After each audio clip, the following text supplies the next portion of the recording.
Nagmana ako ng isang napakalaking kayamanan mula sa aking mga magulang.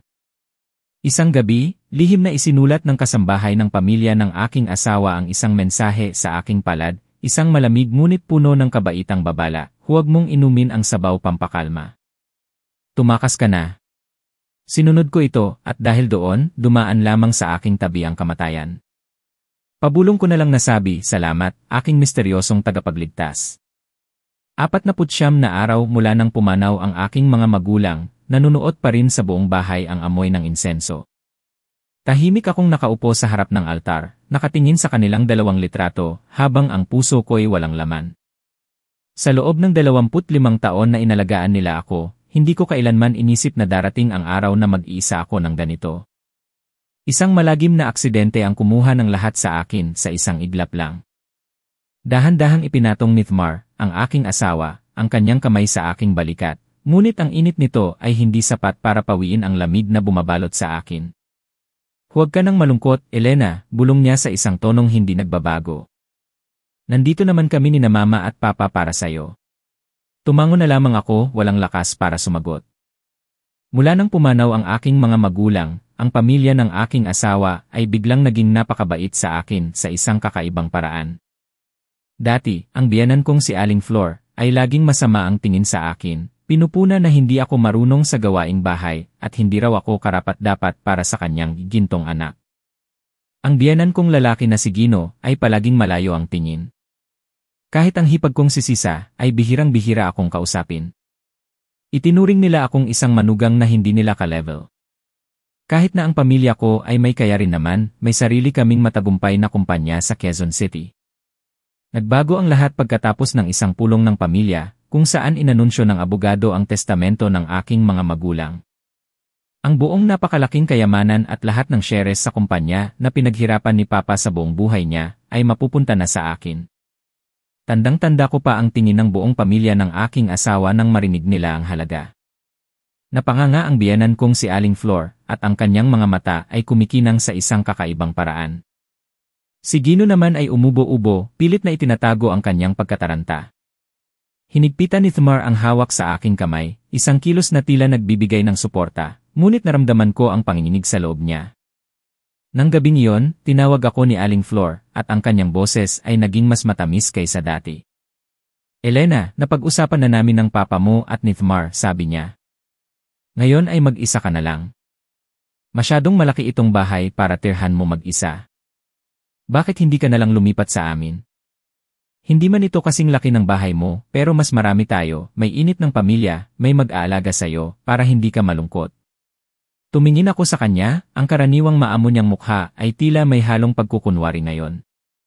Tumingin ako kay Thmar at agad siyang sunod-sunod na tumango. Nga, mahal, segunda niya. Sumama ka na kina mama at papa para panatag ang loob ko. Hindi ako mapakali sa trabaho kung iwan kitang mag-isa dito. Ang mga dahilan na ibinigay nila ay tila makatwiran. Isang manugang na kararating lang ng trahedya, nalulungkot at nasisiraan ng loob, nalilipat sa bahay ng kanyang mga biyenan para may makasama, normal lang naman iyon. Ngunit ang kutob ng isang taong dumaan sa matinding pagsubok ay nagsasabing mayroong mali. Itong 180 degree na pagbabago nila ay masyadong biglaan, masyadong kakaiba. Bakit nila gustong umalis ako sa sarili kong bahay, kung saan naroroon ang lahat ng alaala ng aking mga magulang, para lumipat sa isang lugar kung saan hindi ko kailanman naramdaman na ako'y tanggap? Alam kong hindi ako maaaring tumanggi ng direkta, magdududa sila. Kailangan ko ng oras para alamin kung ano ang nasa likod ng kanilang biglaang kabaitan. Marahil ang paglipat doon ay isang pagkakataon para malaman ko mismo ang sagot. Opo, ma, sa tingin ko po ay tama kayo, sagot ko sa mahinang boses. Natatakot din po akong mag-isa sa bahay na ito. Kung okay lang po sa inyo, makikitira po muna ako. Halata ang tuwa sa mukha ni Aling Flor. Agad niyang hinawakan ang aking kamay. Nako, mabuti naman kung ganoon. Huwag kang mag-alala, pagdating mo roon, aalagaan kita na parang tunay na anak. Wala kang dapat ipag-alala. Nang araw na lumipat ako sa kanilang mansyon sa Makati City, masayang-masaya si Aling Flor na ipinakita sa akin ang pinakamalaking kwarto sa ikalawang palapag. Ito raw ang dati naming kwarto ni Thmar pero mas pinaganda pa. Ang lahat ay inihanda ng maayos na nagdulot sa akin ng pangingilabot. Ang aking mga damit ay maayos na nakasalansan sa aparador. Ang aking mga personal na gamit ay nakalagay sa tamang ayos. Ang peking pag-aasikasong ito ay lalo lamang nagpatibay sa aking paniniwala na may patibong na naghihintay sa akin. Nagpasya akong maging maingat sa bawat hakbang para malaman kung ano talaga ang kanilang binabalak. Sa mga unang araw ko sa bahay ng aking mga biyenan, inalagaan ako na parang isang reyna. Ang biyenan kong si Aling Flor, araw-araw ay siya mismo ang nagluluto ng mga paborito kong pagkain tulad ng lechon, bibingka, at puto bumbong. Hindi niya ako hinahayaang gumawa ng kahit ano, sinasabihan lang akong magpahinga para manumbalik ang aking lakas. Maging ang matagal na nilang kasambahay na si Manang Nena ay nagtaka sa kanyang ikinikilos. Nang gabing iyon pagkatapos ng hapunan, naghain si Aling Flor ng isang mangkok ng mainit na sabaw na may banayad na amoy ng halamang gamot. Inilapag niya ang mangkok sa harap ko at nakangiting sinabi, "Elena, ito ay sabaw pampakalma na espesyal kong nilaga para sayo. Namumutla ka nitong mga nakaraang araw. Siguradong hindi ka makatulog ng maayos sa gabi. Ubusin mo itong sabaw at makakatulog ka ng mahimbing." Tinitigan ko ang maitim na sabaw na umuusok pa. Nakaramdam ako ng kaba. Sabaw pampakalma? Bakit ko naman kakailanganin yon? Kahit na nagluluksa ako, hindi naman ako hirap makatulog. May mali sa pag-aalalang ito ni Aling Flor.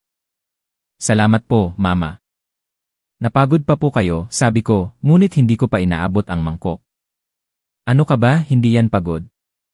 Manugang kita. Responsibilidad kong alagaan ka. Inumin mo na habang mainit pa. Pag-udyok niya habang nakatitig sa akin. Tumingin ako kay Thamar at tumango rin siya bilang pagsang-ayon. Nagmagandang loob na si Mama, inumin mo na. Maganda yan para sa kalusugan mo. Ang kanilang sabay na pagkumbinsi ay lalo lamang nagpalakas ng aking hinala. Hindi ko maaaring inumin ang sabaw na ito nang hindi nalalaman kung ano ang laman nito, ngunit ang pagtanggi ay magdudulot agad ng pagdududa. Habang nalilito pa ako, lumabas si Manang Nena mula sa kusina, may dalang isang plato ng prutas. Siya ang matagal ng kasambahay dito, bago pa man ako ikasal. Tahimik siya, mabait, at laging maganda ang pakikitungo sa akin. Pagdaan niya sa tabi ko, kunwari inadulas si Manang Nena, at ang plato ng prutas sa kanyang kamay ay nawalan ng balanse. Agad kong inabot ang kamay ko para tulungan siya. Sa maikling sandaling iyon, nang magdikit ang aming mga kamay, naramdaman ko ang magaspang niyang palad na bahagyang pumisil sa kamay ko. Agad siyang tumayo ng maayos at humingi ng paumanhin, "Pasensya na po, sir, ma'am, hindi ko po sinasadya." "Okay ka lang ba, Manang?" tanong ko, habang nararamdaman pa rin ang kakaibang pakiramdam mula sa pagpisil niya. "Opo, ma'am, ayos lang po ako," sagot ni Manang Nena, hindi makatingin ng diretsyo sa akin. Isang mabilis na sulyap lang ang ibinigay niya, isang sulyap na puno ng kahulugan. Tumingin siya sa mangkok ng sabaw, tapos sa akin, at bahagyang umiling. Nanlaki ang mga mata ko. Ang kilos ni Manang Nena, kahit na napakadiskreto, ay nagpadala ng isang malinaw na mensahe, "Huwag mong inumin." Ang babalang ito na walang salita ay mas kapanipaniwala pa kaysa sa 1,000 salita. Siguradong may alam o narinig si Manang Nena. Nanlamig ang aking katawan. Tama nga ang kutob ko. May problema talaga sa sabaw na ito. Ang pamilya ng aking asawa, na nagpapakitang nagmamahal at nag-aalaga sa akin, ay may masamang balak pala sa akin. Pero ano ang kanilang layunin? Para lang makatulog ako ng mahimbing. Hindi, siguradong hindi ganoon kasimple. Ano ang gagawin ko ngayon? Hindi ko ito maaaring inumin, pero hindi rin maaaring hindi inumin, at lalong hindi ko ito maaaring itapon sa harap nila. Kailangan ko ng plano. Kailangan kong magpanggap na nahulog ako sa kanilang patibong para makita kung ano ang susunod nilang gagawin. Ngumiti ako sa aking biyenan, isang ngiti na pilit kong ipinakitang masunurin at nagpapasalamat. "Ang bango ng sabaw niyo, Mama. Ubusin ko po ito." Dahan-dahan kong itinaas ang mangkok sa aking bibig, maingat na gumamit ng labi at dila para humigop ng napakaliit na halaga, sapat lang para mabasa ang aking mga labi. Ang lasa ay matamis na may bahagyang pait ng halamang gamot, ngunit hindi ko masabi kung may iba pa itong sahog. Nagkunwari akong ninanamnam ito, tapos dahan-dahan kong ibinaba ang mangkok, habang tinatakpan ng kabilang kamay ang bibig ko at umuubo. Pasensya na, masyado akong nasabik kaya nabilaukan ako. Habang hindi nakatingin sina Aling Flor at Thamar, bahagya kong itinagilid ang mangkok at nagbuhos ng kaunti sa paso ng halaman na nasa tabi mismo ng sofa. Mabuti na lang at malaki at mayabong ang halaman. Hindi napansin ang ginawa ko. Inulit ko ito ng ilang beses, kunwari umiinom habang nakikipagkwentuhan para malihis ang kanilang atensyon, habang lihim na itinatapon ang sabaw. Hindi nagtagal, kalahati na ang nabawas sa mangkok. Busog na po ako, hindi ko na po kayang ubusin, sabi ko sa tonong tila pagod. Tinignan ni Aling Flor ang mangkok na halos walang laman na at tila nasiyahan. Sige, okay na yan, maganda na yang nainom mo. Siguradong malapit nang tumalab ang gamot. Umakyat ka na sa kwarto at magpahinga. Opo. Akyat na po ako. Tumayo ako, sinadyang maglakad ng paika-ika, kumapit sa gilid ng upuan, para magmukhang nagsisimula na akong mahilo. Agad na tumakbo si Thamar para alalayan ako. Ano nang nararamdaman mo? Tanong niya, puno ng pag-aalala ang boses. Inaantok lang ako, kuya. Siguro dahil sa sabaw ni mama. Hinayaan kong alalayan ako ni Thamar paakyat sa kwarto. Nagsara ang pinto ng kwarto sa likuran ko. Alam kong nagsisimula pa lang ang aking pag-arte. At ngayong gabi, kailangan kong maging alerto para makita kung anong susunod na eksena sa kanilang dula. Inalalayan ako ni Thamar hanggang sa kama, tinulungan akong humiga at maingat na kinumutan. Umupo siya sa tabi ko at hinaplos ang aking buhok, bumubulong, matulog ka ng mahimbing, magiging maayos din ang lahat. Ang kanyang mga salita at kilos ay nagdulot lamang sa akin ng pandidiri. Ang asawang minahal ko ng lubos, ang taong kasama ko sa hirap at ginhawa, ay may balak palang saktan ako. Ipinikit ko ang aking mga mata, nagkunwaring tulog na, at nagpakawala ng pantay na paghinga. Naramdaman kong nanatili si Thamar doon ng matagal, marahil para siguraduhing tumalab na ang gamot. Pagkatapos, narinig ko siyang dahan-dahang tumayo at lumabas ng kwarto. Dahan-dahang nagsara ang pinto. Naging tahimik ang kwarto, ngunit hindi ako naglakas loob na buksan ang aking mga mata o gumalaw. Nanatili akong parang isang piraso ng kahoy, pinakikiramdaman ang bawat galaw. Hindi ko alam kung ano ang susunod nilang gagawin, ngunit sigurado akong hindi nila ako hahayaang matulog ng payapa. Kailangan kong maghintay. Makalipas ang kalahating oras, narinig kong dahan-dahang bumukas ang pinto ng kwarto. Nanatili ako sa aking posisyon, ang puso ko ay malakas na kumakabog sa aking dibdib. May dalawang anino na dahan-dahang pumasok. Sa siwang ng aking mga mata, nakilala ko sila, si Thamar at ang biyenan kong si Aling Flor. Lumapit sila sa kama at tinitigan ako. Tulog na siya, ma, bulong ni Thamar, pero sa katahimikan ng gabi, narinig ko ito ng malinaw. Mabuti, ang malamig na sagot ni Aling Flor, ibang-iba sa maamo niyang boses kanina. Dapat siguraduhin nating parang patay na siya sa pagtulog. Ang dami ng gamot na inilagay ko dyan, sapat na para pabagsakin kahit isang elepante. Nanlamig ang buong katawan ko. Malakas na dosis ng pampatulog. Iyon pala ang nasa sabaw. Kung inubos ko yon, baka wala na akong malay ngayon, at hahayaan na lang silang gawin ang gusto nila. So, anong susunod nating gagawin, ma? Tanong ni Thamar. Hayaan mo muna siyang matulog. Bukas, tatawagin natin si Iray Santos. Kukumpirmahin niya na mayroon siyang mental breakdown dahil sa trauma ng pagkawala ng kanyang mga magulang na nagdulot ng mental disorder. Bayad na siya. Kapag nasa atin na ang medical record niya, ipapasok natin siya sa ospital. At bilang legal guardian niya, ikaw na ang magkakaroon ng ganap na kontrol sa lahat ng kanyang ari-arian. Ang kanilang plano ay malupit at detalyado. Hindi lang nila gustong kunin ang aking ari-arian, gusto pa nila akong ipadala sa mental hospital para magmukha akong baliw sa mata ng lahat. Isang perpektong plano para makuha ang napakalaking yaman ng walang kahirap-hirap. Okay lang ba yan, ma? Baka may makatuklas, tila nag-aalangan si Thamar. Ano nang kinatatakot mo, singhan ni Aling Flor, lahat ay nakaayos na. Sino ang maniniwala sa isang baliw? Iisipin lang ng lahat na nabaliw siya dahil sa sobrang pagluluksa.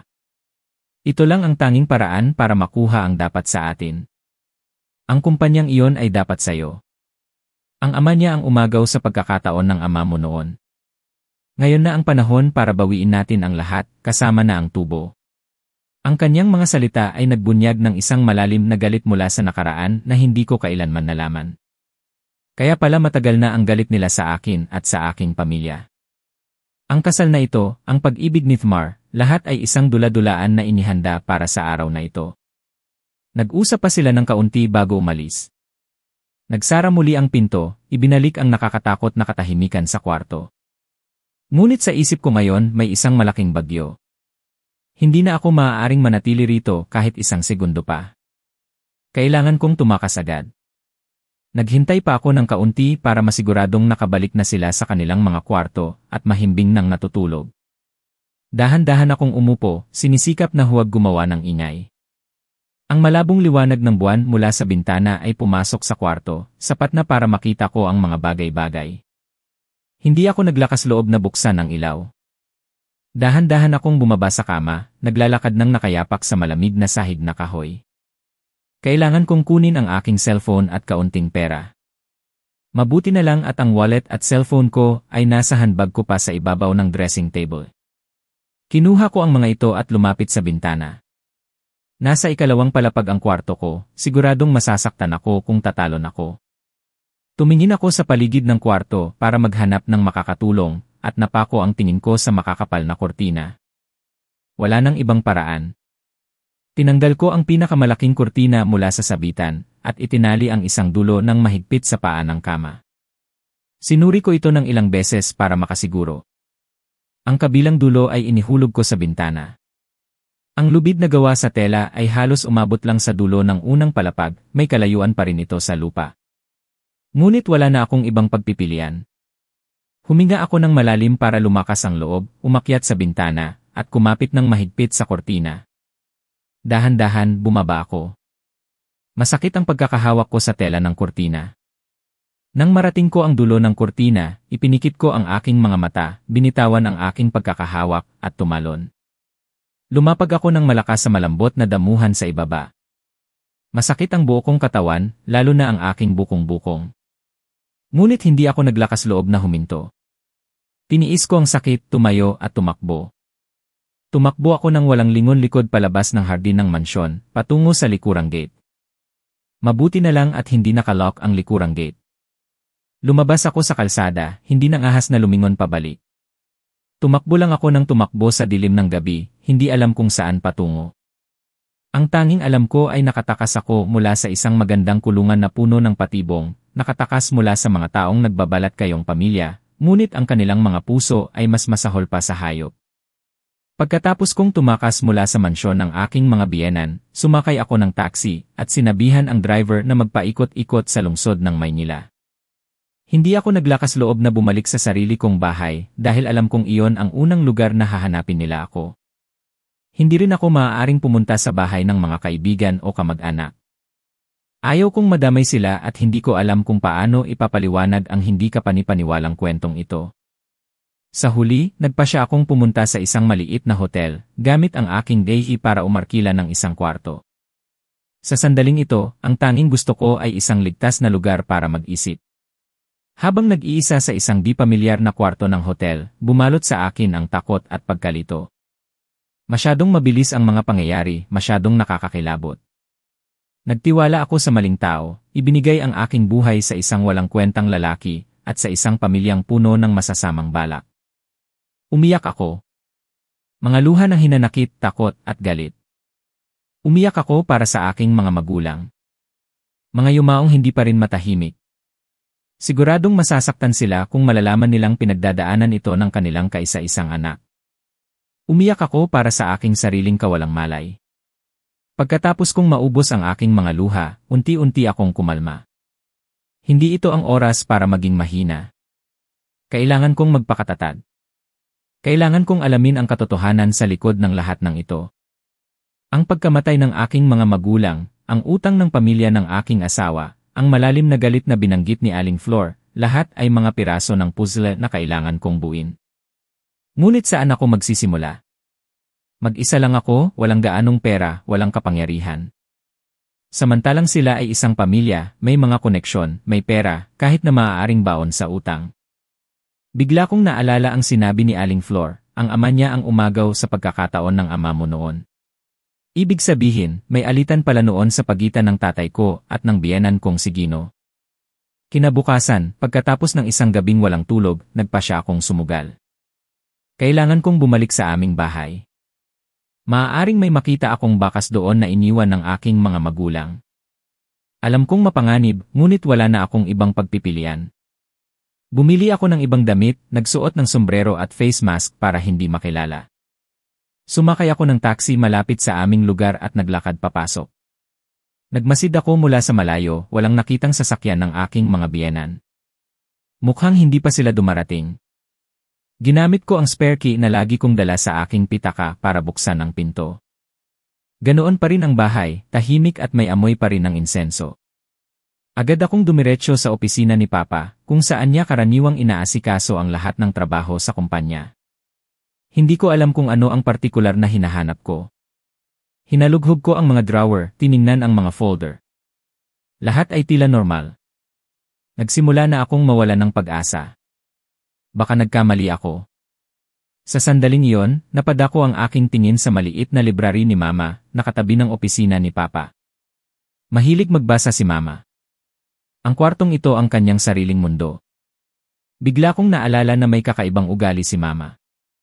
Madalas niyang isinisingit ang mga mahahalagang bagay sa loob ng kanyang mga paboritong libro. Pumasok ako sa library, tiningnan ang daan-daang libro na maayos na nakasalansan sa mga estante. Saan ako magsisimula? Sinubukan kong kunin ang ilang mga nobela na madalas basahin ni Mama. Walang laman. Nagpatuloy ako sa paghahanap. Bigla kong naalala ang isang detalye. Mahilig si Mama magbasa ng mga libro tungkol sa batas at mga detective story. Sabi niya, nakakatulong daw ito para sanayin ang kanyang lohikal na pag-isip. May isang set ng mga libro sa batas na pinakamamahal ni Mama na nakalagay sa isang hiwalay na estante. Lumapit ako sa estanteng iyon, kinuha ang isang libro na may pamagat na ang sining ng investigasyon. Habang binubuklat ko ang bawat pahina, isang maliit na business card ang nahulog. Yumuko ako para pulutin ito. Sa card, isang pangalan at isang numero ng telepono lang ang nakasulat, Pribadong Investigador Miguel. Kasama ang address ng isang maliit na opisina. Bumilis ang tibok ng puso ko. Pribadong Investigador. Bakit naman magkakaroon ang nanay ko ng business card ng isang pribadong investigador? May hinala na ba siya noon pa? Binuklat ko ng mas maigi ang libro. Nakaipit sa huling pahina, nakakita ako ng isang maliit na nakatuping papel. Sulat kamay ito ni Mama. Ilang maikling linya lang ang nakasulat, baon sa utang sa sugal si Thmar, malapit nang malugi ang kumpanya ni Gino, mag-ingat sa aksidente.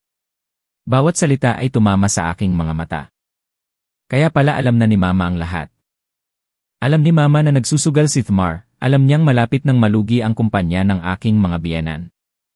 At ang pinakakakilabot sa lahat, naramdaman na niya ang tungkol sa isang aksidente. Ang aksidenteng kumitil sa buhay ni na Mama at Papa. Nanginginig ang buo kong katawan. Ito ay hindi isang ordinaryong aksidente sa kalsada. Ito ay isang planadong pagpatay. At si Mama, sa kanyang pakiramdam bilang isang ina, ay naramdaman ang paparating na panganib. Lumapit siya sa isang pribadong investigador, isinulat ang mga babalang ito, ngunit marahil ay hindi na siya nakakilos o hindi niya inasahan na darating ng ganoon kabilis ang trahedya.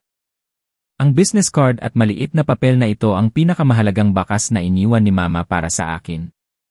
Hindi niya ako iniwang mag-isa. Kahit na nasa kabilang buhay na siya, ginagabayan pa rin niya ako. Hinigpitan ko ang hawak sa business card. Alam ko na kung ano ang susunod kong gagawin. Kailangan kong makipagkita sa investigador na nagngangalang Miguel. Siya na marahil ang tanging taong makakatulong sa akin ngayon para malaman ang buong katotohanan. Ang opisina ni Investigador Miguel ay nasa isang maliit at mahirap hanapin na eskinita. Isa itong lumang bahay na walang anumang kapansin-pansing karatula. Kung hindi dahil sa malinaw na address sa business card, hindi ko ito matatagpuan. Huminga ako ng malalim, kinalma ang sarili at kumatok sa pinto. Isang lalaking nasa 30 anyos ang nagbukas. Matangkad siya at payat, kayumanggi ang balat, at may matatalas na mga mata sa likod ng itim na salamin. Tiningnan niya ako mula ulo hanggang paa na may mapanuring tingin. Sino po sila? Excuse me, ito po ba ang opisina ni Investigador Miguel? Tanong ko, bahagyang nanginginig ang boses. Ako si Miguel. Pasok ka, sabi niya at pinapasok ako. Simple lang ang loob ng opisina, may isang lumang mesa at mga upuan, isang file cabinet at maraming libro. Pinaupo ako ni Miguel. Pagkatapos ay umupo siya sa tapat ko at nag-cruise ng mga braso. Ano ang maitutulong ko sa'yo? Kinuha ko mula sa aking bag ang business card at ang papel ni Mama at inilapag sa mesa. Iniwan po ito ng nanay ko. Sa tingin ko po ay lumapit siya sa inyo dati. Kinuha ni Miguel ang business card, tiningnan ito, at pagkatapos ay ang papel. Nang mabasa niya ang mga nakasulat, bahagyang nagbago ang kanyang ekspresyon. Tumingin siya sa akin, at ang kanyang mapanuring tingin ay napalitan ng seryosong ekspresyon. Ikaw si Elena, anak ni na Enver. At Enre. Lim, tama ba? Opo, ang nanay ko po. Ano po ang ipinaimbestiga niya sa inyo? Sandaling nanahimik si Miguel, tila inaayos ang kanyang mga iniisip. Sa wakas, nagsalita siya sa isang malalim at malinaw na boses, totoo, lumapit sa akin ang nanay mo mga 2 buwan na ang nakalipas. Naghihinala siya na may kakaibang ikinikilos ang kanyang manugang at ang pamilya nito. Pinaimbestigahan niya sa akin ang pinansyal na sitwasyon ng kanilang kumpanya at ang iyong asawa, si Tmar. Ano po ang resulta ng investigasyon? Tanong ko, hindi mapakali. Ang resulta ay eksakto sa isinulat ng nanay mo. Ang kumpanya ni Gino, ang iyong biyenan, ay nasa bingit ng pagkalugi dahil sa mga maling desisyon sa negosyo at malaking utang mula sa mga loan shark. Kailangan nila ng malaking halaga para maisalba ang sitwasyon. Parang pinipiga ang puso ko. Kaya pala ang kanilang pag-aasikaso ay hindi dahil sa pagmamahal, kundi dahil sa napakalaking yaman na aking minana. Iyon pala ang salbabida na desperado nilang hinahanap. Paano naman po si Tmar? Ang tungkol sa utang niya sa sugal. Ang asawa mo ay isang malaking sugarol, diretsahang sabi ni Miguel. May utang siyang hindi maliit na halaga sa mga kasino. Pero hindi pa yon ang lahat. Sa aking pagmamanman, may natuklasan pa akong iba. Huminto siya at tumingin ng diretsyo sa aking mga mata na para bang inihahanda ako sa masakit na katotohanang sasabihin niya. May kabit siya. Kahit na inihanda ko na ang sarili ko na walang magandang maririnig, ang salitang ikabit ay nagpatigil pa rin sa akin. Ang asawang minahal ko ng lubos na akala ko'y makakasama ko habang buhay ay nagtaksil pala sa akin. Sino siya? Tanong ko, nanginginig ang boses. Binuksan ni Miguel ang isang drawer, kumuha ng isang manipis na folder at itinulak ito sa akin. Ang pangalan ng babae ay Lena. Siya ang dating kasintahan ng asawa mo. Ayon sa aking investigasyon, hindi sila kailanman tuluyang naghiwalay. Kahit na pagkatapos niyang pakasalan ka, patuloy pa rin silang nagkikita. Binuksan ko ang folder at sa loob ay may mga litratong kuha ng palihim. Si Tmar at isang magandang bata na babae ay magkahawak kamay na pumapasok sa isang hotel, naghahalikan sa isang tahimik na coffee shop. Ang babaeng iyon ay si Lena. Nang makita ko ang kanilang masayang ngiti, nadurog ang puso ko. Matagal na pala akong isang tanga na niloloko. Ang kasal ko pala ay isang kasangkapan lamang para gamitin niya ako. Pero bakit niya ako pinakasalan? Dahil mas mayaman ang pamilya mo kaysa sa pamilya ni Lena. Marahil, simula pa lang, ang target na nila at ng kanyang pamilya ay ang yaman ng pamilya mo. Ang kasal na ito ay isang pangmatagalang investment para sa kanila. Unti-unting luminaw ang lahat. Isang planong matagal ng pinag-isipan. Lumapit sila sa akin, pinakasalan ako ni Tmar, at naghintay ng tamang pagkakataon. At ang aksidente ng aking mga magulang ang pagkakataong iyon. Paano naman ang aksidente ng mga magulang ko, nanginginig kong tanong. Ito ang pinakamahalaga. Isinulat ni Mama, mag-ingat sa aksidente. Ibig sabihin ba? Tumango si Miguel, napakaseryoso ng kanyang mukha. Ganoon din ang tingin ko. Pagkatapos ibigay sa akin ng nanay mo ang mga paunang impormasyon, nagpatuloy ako sa mas malalim na investigasyon. Natuklasan ko na ang driver ng truck na sanhi ng aksidente ay nagngangalang Ramon. Mayroon siyang criminal record. At ang kahina-hinala ay, pagkatapos mismo ng aksidente, biglang nakatanggap ng malaking halaga ng pera ang bank account ng kanyang asawa mula sa isang hindi kilalang account. Sila nga. Ang pamilya nila ang may gawa na pasigaw ako habang bumubuhos ang aking mga luha. Pinatay nila ang mga magulang ko para makuha ang yaman. Hindi na ito isang hinala, kundi halos isang katiyakan. Lahat ng ebidensya ay tumuturo sa isang direksyon. Ang pamilya ng aking asawa, ang mga taong tinawag kong ama, ina, at asawa, ay mga berdugong walang awa. Inabutan ako ni Miguel ng isang basong tubig. Elena, kumalma ka muna. Ito ay mga hinala pa lamang batay sa mga circumstantial evidence. Wala pa tayong matibay na ebidensya para idemanda sila. Kung gayon, ano ang gagawin ko? Hindi ko maaaring hayaan silang makalaya, hindi ko maaaring hayaang mamatay ang mga magulang ko sa wala. Ngayon, ang pinakamahalaga ay ang iyong kaligtasan. Hinahanap ka nila kung saan-saan. Huwag kang magpapakita. Tungkol naman sa pagkolekta ng ebidensya, ipagpapatuloy ko. Ngunit kailangan ko ang tulong mo. Ikaw lang ang makakalapit sa kanila para sila mismo ang maglantad ng kanilang mga pagkakamali. Ibig mong sabihin, kailangan kong bumalik doon, takot kong tanong. Tama, sabi ni Miguel na may matatag na tingin. Kailangan mong bumalik sa bahay na yon, harapin sila. Ngunit sa pagkakataong ito, hindi ka na isang maamong tupa. Babalik ka bilang isang mangangaso.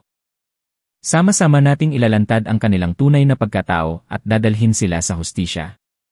Tumingin ako sa determinadong mga mata ni Miguel, at ang takot sa akin ay unti-unting napalitan ng galit at determinasyon.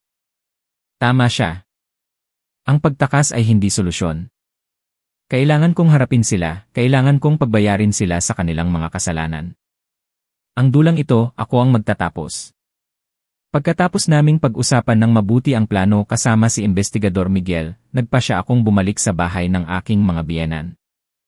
Ito ay isang napakapanganib na desisyon, ngunit ito ang tanging paraan para makakuha ako ng direktang ebidensya. Binigyan ako ni Miguel ng isang buttons ng damit na may nakakabit na napakaliit na recording device at isang ballpen na may parehong function. Pinayuhan niya akong laging dalhin ang mga ito. Tinawagan ko si Thmar. Sa kabilang linya, ang kanyang boses ay puno ng pag-aalala at pagkataranta, isang perpektong peking pag-aalala. Elena, nasaan ka? Nag-aalala kami sa'yo. Alam mo bang halos mamatay kami sa takot nang bigla ka na lang nawala? Pilit kong ginawang mahina, pagod at medyo takot ang aking boses. Papasensya na, kagabi kasi masama ang pakiramdam ko, nahihilo ako kaya lumabas ako sandali para magpahangin. Tapos naligaw ako, hindi ko matandaan ang daan pauwi. Kakatapos ko lang magtanong ng direksyon papunta sa hotel na to. Gumawa ako ng isang kwentong tila makatwiran para sa isang taong uminom ng pampakalma at dumaranas ng depresyon. Diyos ko, saang hotel ka? Ibigay mo ang address, pupuntahan kita agad, nagmamadaling sabi ni Thmar. Pagkatapos kong ibigay ang address, wala pang 30 minuto, dumating na si Thmar. Pumasok siya sa kwarto, niyakap ako ng mahigpit, ang kanyang mukha ay puno ng pagsisisi at pagmamahal. Salamat sa Diyos, okay ka lang. Pasensya na, hindi dapat kita iniwang mag-isa. Dapat na natili ako para alagaan ka. Hinayaan ko siyang gampanan ang papel ng isang mabuting asawa. Pagdating namin sa mansyon, naghihintay na sa pinto ang buong pamilya niya. Tumakbo si Aling Flor para yakapin ako, na may luha sa kanyang mga mata. Anak, saan ka ba nagpunta? Pinag-alala mo ako ng husto. Alam mo ba kung gaano ako natakot? Naglapitan din si Nagino at Sisa para kumustahin ako. Perpekto ang kanilang pag-arte sa isang masayang pagkikita. Kung hindi ko alam ang katotohanan, marahil ay nalinlang din ako ng kanilang tapat na pag-aalala. Para ipagdiwang ang aking ligtas na pagbabalik, nagpa siya si Aling Flor na magdaos ng isang maliit na salusalo sa pamilya sa gabi. Sabi niya, gusto niyang magluto ng masasarap na pagkain para lumakas ako. Alam kong ito na ang aking pagkakataon. Kailangan kong paniwalain sila na ako'y nasa kanilang kontrol na, nakalahati na ng kanilang plano ay nagtagumpay. Naging masaya ang hapunan. Si Aling Flor ay patuloy na naglalagay ng pagkain sa aking plato. Sa pagkakataong ito, hindi na niya ako binigyan ng sabaw pampakalma, ngunit binigyan niya ako ng isang baso ng red wine. Uminom ka ng kaunting wine para uminit ang katawan mo at gumanda ang sirkulasyon ng dugo, sabi niya habang nakatitig sa akin ng may pag-aabang. Tiningnan ko ang baso ng red wine, alam kong may patibong na naman dito. Sa pagkakataong ito, hindi ko ito itatapon, iinumin ko ito. Ngunit sa sarili kong paraan. Tinanggap ko ang baso, umiti at nagpasalamat sa kanya. Salamat po, Mama. Itinaas ko ang baso sa aking bibig, maingat na kumuha ng isang maliit na lagok sa aking bibig nang hindi ito nilulunok. Pagkatapos ay nagkunwari akong nabilaukan, tinakpan ng bibig at yumuko. Sinamantala ko ang pagkakataong iyon para iluwa ang alak sa napkin na nasa aking hita. Inulit ko ito ng natural, umiinom habang nakikipagkwentuhan para walang maghinala. Pagkatapos ng halos kalahating baso, nagsimula na akong umarte. Hinawakan ko ang aking noo, nagreklamo na nahihilo. Nagsimula nang pumikit ang aking mga mata at ako'y nag-umpisang gumuwang. Medyo pagod na ako, nahihilo ako. Agad na tumayo si Thmar para alalayan ako. Anong nangyari sa'yo, Elena? Dahil ba sa alak? Siguro may epekto pa yung gamot kahapon. Ngayong may konting alak, lalo siyang nahilo, sabi ni Aling Flor na may halong tagumpay sa kanyang boses. Yakyat mo na siya sa kwarto para makapagpahinga. Hinayaan kong alalayan ako ni Thmar, ang buo kong katawan ay nakasandal sa kanya. Narinig ko pang sinabi ni Aling Flor kay Gino, ayan na, mas madali pa pala sa inaakala natin. Pagdating sa kwarto, inihiga ako ni Thmar sa kama. Patuloy akong nagkunwaring tulog, mabigat ang paghinga. Alam kong pinapanood nila ako. Kailangan kong galingan ang pag-arte. Hindi ako natulog ng gabing iyon. Nakahiga lang ako at pinakiramdaman ang bawat galaw. Alam kong ang totoong dula ay magsisimula pa lang kapag inakala nilang tuluyan nang nahulog ang biktima sa patibong. At ako'y naghihintay na sila mismo ang maglantad ng kanilang karumal-dumal na plano. Mga isang oras pagkatapos akong ihatid sa kwarto, narinig kong bumukas ang pinto. Sa pagkakataong ito, hindi lang si Thmar at Aling Flor ang pumasok, kundi pati na rin si Gino at ang hipag kong si Sisa. Kumpleto na ang buong pamilya nila. Nakapikit pa rin ako na kunwari mahimbing na natutulog pero nakikinig ng mabuti.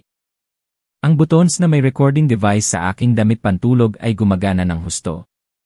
Ang kamera na nakatago sa picture frame ay gumagana rin, nakatutok sa sofa at sa mesa. Nakatayo sila sa paligid ng aking kama, tinitingnan ako na parang isang tropeo. Tulog na siya, sabi ni Thmar ng mahina. Ang gamot ni Mama ay talagang epektibo. Siyempre naman, umisi si Aling Flor, puno ng pagmamalaki ang boses.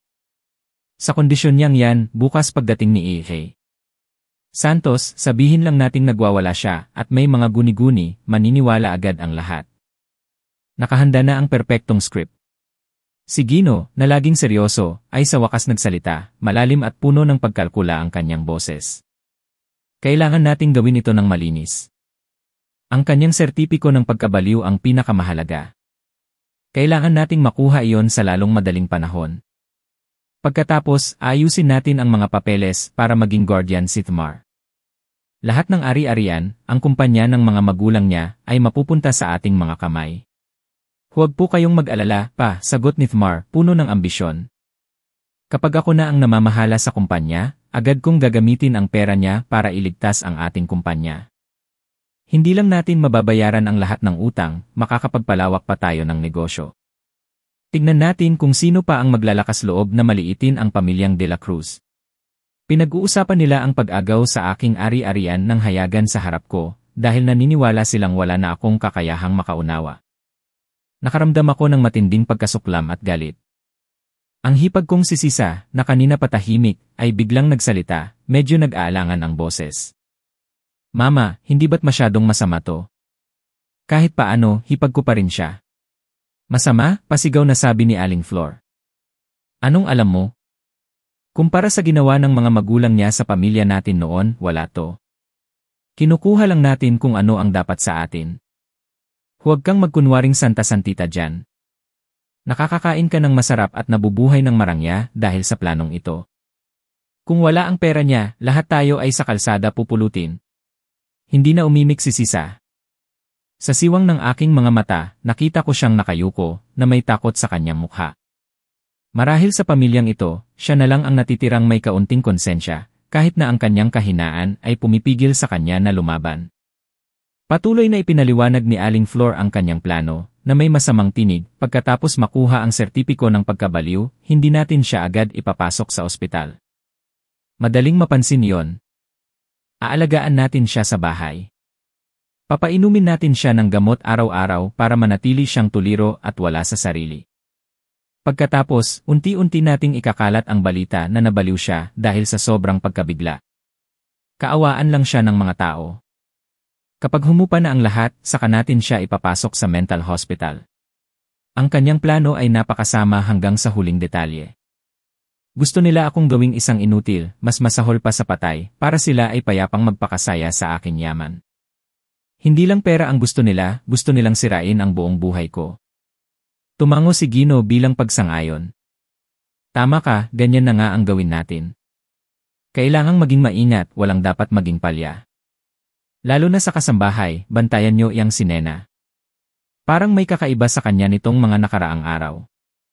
Huwag po kayong mag-alala, pa, ano naman ang magagawa ng isang katulong? Hahanap ako ng paraan para matanggal siya sa trabaho sa lalong madaling panahon, sagot ni Tmar. Nag-usap pa sila ng kaunti tungkol sa kung paano pamamahalaan ang kumpanya, kung paano linlangin ang mga shareholder, at kung paano haharapin ang abogado ng aking pamilya. Bawat salita nila ay parang isang saksak sa aking puso. Nakahiga ako roon nang hindi gumagalaw, ngunit sa loob ko ay nag-aalab ang pagnanais na maghiganti. Nakuha ko na ang ebidensya. Ang recording na ito ang pinakamatibay na patunay ng kanilang kasalanan. Ngunit hindi pa ito sapat. Hindi ko lang gusto na parusahan sila ng batas, gusto kong masira ang kanilang pangalan, maranasan nila ang pandidiri ng lipunan, tulad ng ginagawa nila sa akin. Nang makaalis na sila sa kwarto, dahan-dahan kong iminulat ang aking mga mata. Madilim ang paligid ngunit ang isip ko ay mas maliwanag kailanman. Dapat magpatuloy ang dula. Magpapanggap akong baliw, magkukunwaring wala sa sarili, gagampanan ng maayos ang papel ng isang pasyenteng may sakit sa isip. Hahayaan ko silang magdiwang, hahayaan kong lalo silang lumubog sa kanilang kasalanan. At kapag hindi nila inaasahan, doon ko ilalabas ang aking huling ganti.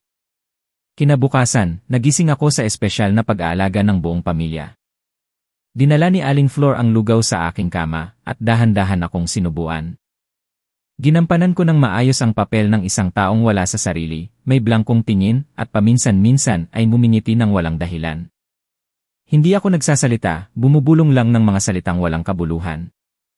Nang makita nila ang aking itsura, nagkatinginan sina Aling Flor at Tmar, isang tingin na puno ng kasiyahan. Ang kanilang plano ay tumatakbo ayon sa inaasahan. Tulad ng inaasahan, sa kalagitnaan ng umaga, isang matandang lalaki na nakasuot ng puting Amerikana ang dumating. Ipinakilala siya ni Aling Flor bilang si EY Santos, isang magaling na psychologist na inimbitahan niya para suriin ako. Alam kong ito ang doktor na kanilang sinuhulan. Umupo siya sa tabi ng kama, at tinanong ako ng mga simpleng tanong tulad ng ano ang pangalan mo, ilang taon ka na. Tinignan ko lang siya, tumawa ng malakas, at itinuro ang bintana habang nagsasabi ng mga bagay na walang katuturan, ang ganda ng ibon, lumilipad siya. Nagpakita ng pag-unawa si EY Santos at lumingon kina Aling Flor at Tmar, talagang nakakabahala ang kanyang kalagayan. Ang matinding trauma ay nagdulot ng malubhang kaguluhan sa kanyang pag-isip. Nabubuhay siya sa sarili niyang mundo, hindi na makilala ang realidad. May paraan pa po ba para gumaling siya, Doktor? Nagmamadaling tanong ni Tmar, puno ng kalungkutan ang boses. Kailangan ng panahon at espesyal na pag-aalaga, sagot niya, napaka-propesyonal ng kanyang tono. Kailangan ng pamilya ng matinding pasensya. Magrereseta ako ng gamot pampakalma para matulungan siyang maging estable ang emosyon. Sa ngayon, hayaan muna siyang magpagaling sa bahay, mas makakabuti sa kanya ang pamilyar na kapaligiran. Magbibigay ako ng isang paunang sertipiko ng kanyang kalagayan para mas madali sa pamilya ang pag-aalaga. Agad na nagsumite si Aling Flor ng petisyon sa korte para ideklarang limitado ang aking legal na kapasidad, kasama ang medical report na gawa ni Santos. Habang naghihintay, plano nilang pumirma ng isang pansamantalang power of attorney para si Tmar ang mamahala sa aking mga ari-arian. Sa wakas, nakuha na nila ang sertipiko ng pagkabaliw na kanilang inaasam. Perpekto ang kanilang dula. Sa mga sumunod na araw, namuhay ako na parang isang anino sa bahay na yon. Nanatili akong tulala, minsan umiiyak, minsan tumatawa. Ang mga gamot na inireseta ni EY Santos ay palihim kong iniluluwa, hindi ako uminom ni isa. Habang nakikita nilang masunurin akong umiinom ng gamot, lalo silang nagiging kampante. Nagsimula silang pag-usapan ang lahat sa harap ko, na para bang hangin lang ako. Dahil dito, nakapag-record ako ng mas maraming mahalagang ebidensya. Sa panahong ito rin, isang bagong karakter ang lumitaw, si Lena, ang kabit ni Thamar. Isang araw, walang pakundangan siyang dumating sa bahay, magkahawak kamay sila ni Thamar. Hindi lang sa hindi tumutol si Aling Flor, bagkus ay naging napakalapit pa niya rito. "Kamusta na po si Ate Elena?" tanong ni Lena, matamis ang boses ngunit puno ng pangungutya ang kanyang tingin sa akin. "Ganoon pa rin, iha. Kawawa naman, ang ganda-ganda pa naman, tapos nagkaganito." Bumuntong hininga si Aling Flor, nagkukunwaring naawa. Lumapit sa akin si Lena, at hinaplos ang aking buhok ng may pamamaliit. "Ate Elena, nakikilala mo pa ba ako?" Tumingin ako sa kanya, walang emosyon ang aking mga mata, at yumuko ulit para paglaruan ang aking mga daliri. Natawa siya sa aking reaksyon. Mukhang wala na siyang alam. "Totoo nga. Kuya Thamar, ang swerte mo naman. Malapit mo nang makuha ang ganda at yaman. Huwag kang magsalita ng kung ano-ano," putol ni Thamar, ngunit hindi maitago ng ngiti sa kanyang labi ang kanyang kasiyahan. Ang pagdating ni Lena ay nagpamulat sa akin sa isang bagay, hindi simple ang relasyon nila ni Aling Flor. Tinanggap siya ni Aling Flor ng ganoon kadali, at tila napakalapit pa nila sa isa't isa. Siguradong bahagi rin si Lena sa kanilang plano. O kaya'y alam niya ang tungkol sa planong ito at handang makipagtulungan. Isa pa siyang piyesa sa laro ni Aling Flor. Ipinagpatuloy ko ang aking pag-arte, tahimik na nagmamasid at nangongolekta ng impormasyon. Nakita kong madalas dumalaw si Lena sa bahay, minsan ay doon pa natutulog sa kwarto ni Thamar, habang ako ay nasa bahay na yon. Ang kanilang kawalang hiyaan ay lumampas na sa lahat ng limitasyon ng moralidad. Ngunit kailangan kong magtiis. Ang pagtitiis ko ngayon ay paghahanda para sa isang malaking pagsabog bukas. Kung mas maraming taong sangkot, mas maraming krimen ang malalantad, at mas magiging mapait ang kanilang kabayaran. Pagkatapos ng halos 2 linggo kong pagkakasakit, nagpasya ang pamilya ng aking asawa na oras na para kumilos. Hindi na sila makapaghintay pa. Dapat nang bayaran ang utang ng kumpanya ni Gino. Noong umagang iyon, tumawag sila ng isang abogado. Hindi ito ang abogado ng aming pamilya, kundi isang taong hindi ko kilala. Inalalayan nila akong bumaba mula sa kwarto papunta sa sala. Nanatili akong tulala, walang tigil sa pagbulong ng mga salitang walang kabuluhan. Sinabi ni Aling Flor sa abogado, puno ng sakit ang kanyang boses. "Ginoong abogado, tingnan niyo po, lalong lumalala ang kalagayan ng aking manugang. Nag-aalala po kami sa kanya. Hindi na niya kayang pamahalaan ang napakalaking yaman na iniwan ng kanyang mga magulang. Nais po naming ayusin ang mga papeles para ang kanyang asawa, ang aking anak, ang maging legal na tagapangalaga, para pamahalaan ang kanyang ari-arian at masiguro ang kanyang kinabukasan." Tiningnan ako ng abogado, pagkatapos ay ang sertipiko ng pagkabaliw na ibinigay ni E.J. Santos na inabot sa kanya ni Thamar. Tumango siya. Ayon sa batas, sa kanyang kalagayan, ang pagiging tagapangalaga ni Ginoong Thamar ay ganap na legal. Inihanda ko na ang mga dokumento para sa power of attorney. Kailangan lang niyang mag-thumb mark dito at masisimulan na ang proseso. Itinulak niya ang isang tumpok ng papel sa aking harapan. Sabi niya, ito ay isang pansamantalang power of attorney habang hinihintay ang desisyon ng korte tungkol sa guardianship. Hinawakan ni Thamar ang aking kamay, balak itong isawsaw sa pulang tinta. Pigil hininga silang lahat na naghihintay. Ang sandaling pinakahihintay nila ay dumating na. Kapag nag-thumb mark ako sa papel na ito, opisyal nang mapupunta sa kanila ang lahat. Ngunit hindi ko hahayaang mangyari yon. Bago pa man dumampi ang aking daliri sa papel, bigla kong binawi ang aking kamay. Tuminala ako at tiningnan sila isa-isa. Ang aking tulalang mga mata ay nawala at napalitan ng isang matalim at matatag na tingin. "Anong ginagawa ninyo?" Malinaw at matatas ang aking boses, wala nang bahid ng pagiging tulala. Natigilan ang buong pamilya ng aking asawa. Napanganga si Aling Flor, hindi makapaniwala sa nakikita. Binitiwan ako ni Thamar na parang napaso. "Elena, gising ka na?" nauutal niyang tanong. Ngumiti ako ng isang malamig na ngiti. Hindi ako kailanman nawala sa sarili. Pinapanood ko lang kayong lahat na umarte. Isang napakagandang dula. Hayop ka. Nagpapanggap kang baliw, sigaw ni Aling Flor. Ang kanyang maamong mukha ay naging pangit dahil sa galit at pagkabigla. Tama, sabi ko, tumigas ang boses. Narinig ko ang lahat. Ang plano ninyong agawin ang aking yaman, ang plano ninyong gawin akong baliw. Lahat ng inyong maruruming salita. Narinig ko lahat, walang labis, walang kulang. Ang abogado ay gulat na gulat din. Tiningnan niya ako, pagkatapos ay sila, hindi maintindihan kung ano ang nangyayari. Ano po ang nangyayari dito? Sinungaling siya. Baliw talaga siya. Kinumpirma na ng doktor, nagmamadaling paliwanag ni Aling Flor. Tumayo ako at itinapon ang mga papeles sa sahig. Ang ingay. Santos ninyo? Isang peking doktor na ipinagbili ang kanyang dangal para sa pera. Akala ninyo ba magagamit niyo ang isang peking papel para nakawin ang lahat sa akin? Masyado ninyo akong minaliit. Lumingon ako kay Thmar, tinitigan siya sa mata. At ikaw, ang asawang pinagkatiwalaan ko, napakagaling mong umarte, pero tapos na ang palabas mo.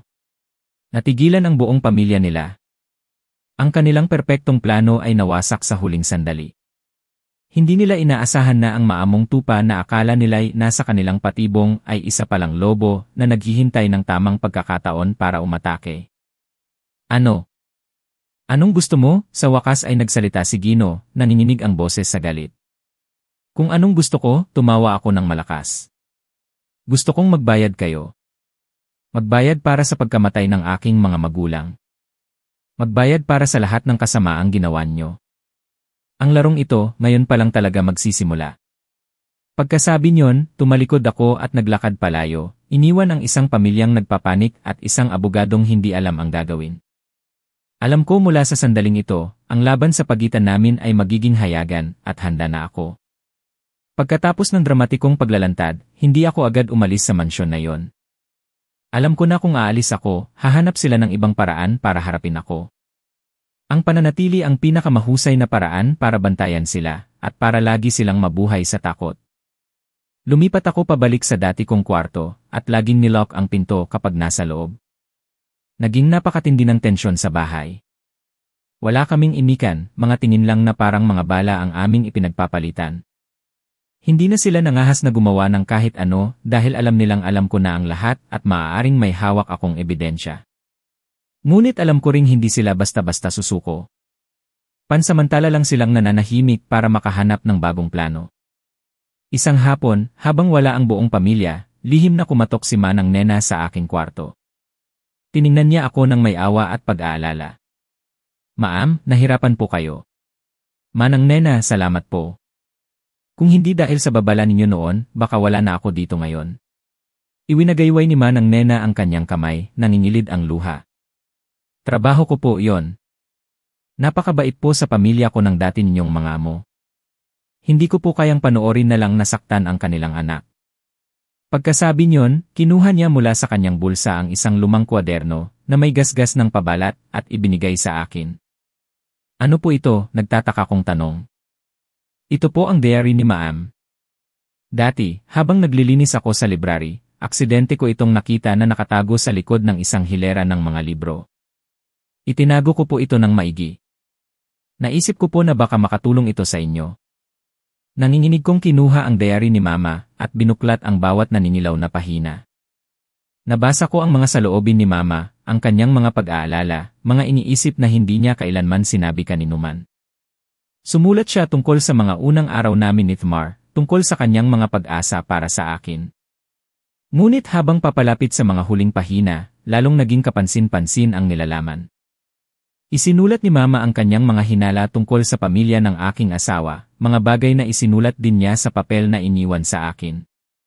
Ngunit may isang bahagi na isinulat bago ang aksidente na nagpatigil sa akin. Isinulat ni Mama, ngayon, aksidenteng nakita ko ulit ang komadrona na nagpaanak sa akin noon. Matanda na siya at mahina. Tinitignan niya ako at bumubulong ng mga bagay na hindi ko maintindihan, na may nangyari daw sa ospital noon, nakaawa-awa daw ako. Tinanong ko siya pero umiling lang siya at ayaw nang magsalita. Ano ang nangyari sa ospital 25 taon na ang nakalipas? May masama akong kutob. Naalala ko ang araw na nanganak ako. Sabi ng doktor, kambal daw ang anak ko, isang lalaki at isang babae. Pero biglang sinabi ng nurse na namatay agad ang lalaki dahil masyadong mahina. Hinimatay ako sa sobrang sakit. May mali dito. Bakit biglang mamamatay ang isang malusog na sanggol? O baka may nagkamali? O baka ipinagpalit ang anak ko? Paulit-ulit kong binasa ang bahaging iyon ng diary.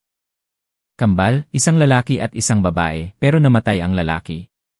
Hindi kailanman ito ikinuwento sa akin ng aking mga magulang. Lagi nilang sinasabi na ako lang ang kanilang anak. Bakit may ganitong pagkakaiba? Ang kutob ni Mama, ang mga pahiwatig ng komadrona, ano ba talaga ang nangyari sa delivery room noon?